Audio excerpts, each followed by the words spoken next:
Pemirsa, demokrasi di Indonesia memang luar biasa, namun ada pendapat bahwa negara ini saat ini benar-benar di bawah kendali ketua umum partai dan seorang presiden terpilih.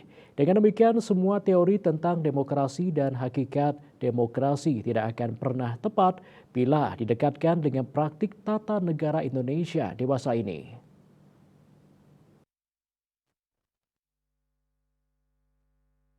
AA Lanyala Mahmud Mataliti, Ketua Dewan Perwakilan Daerah Republik Indonesia menyampaikan, meskipun di dalam genealogi politik dari demokrasi, negara dan pemerintah harus patuh kepada kepentingan rakyat sebagai pemilik kedaulatan. Tetapi faktanya justru dibalik, rakyat yang harus patuh pada kebijakan negara melalui undang-undang. Pertanyaan muncul, apakah anggota DPR yang tunduk kepada arahan ketua umum dan patuh pada satu suara fraksi serta terbayangi dengan ancaman recall patut disebut sebagai wakil rakyat? Jadi, siapa sejatinya anggota DPR itu? Wakil rakyat atau wakil partai? Partai politik menurut Undang-Undang Nomor 2 Tahun 2008 di Pasal 1 Ayat 1 jelas menandakan adanya kata kunci kelompok yang memperjuangkan kepentingan politik anggota dan kelompoknya.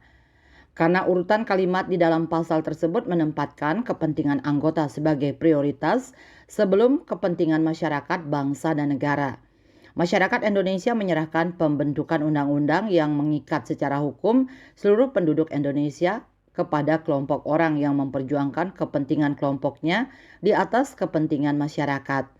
Bangsa dan negara lebih celaka lagi jika praktek organisasi di dalam kelompok tersebut menempatkan kendali tunggal berada di tangan satu orang yang disebut ketua umum.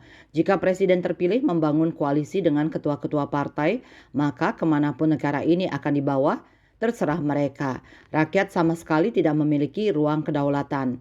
Oleh karena itu, terobosan mesti dibuat untuk memastikan representasi di dalam pembuatan aturan hukum dan undang-undang tidak hanya dibasiskan dari perwakilan kelompok partai politik semata, tetapi juga terdapat saringan dan keterlibatan utuh dari perwakilan rakyat.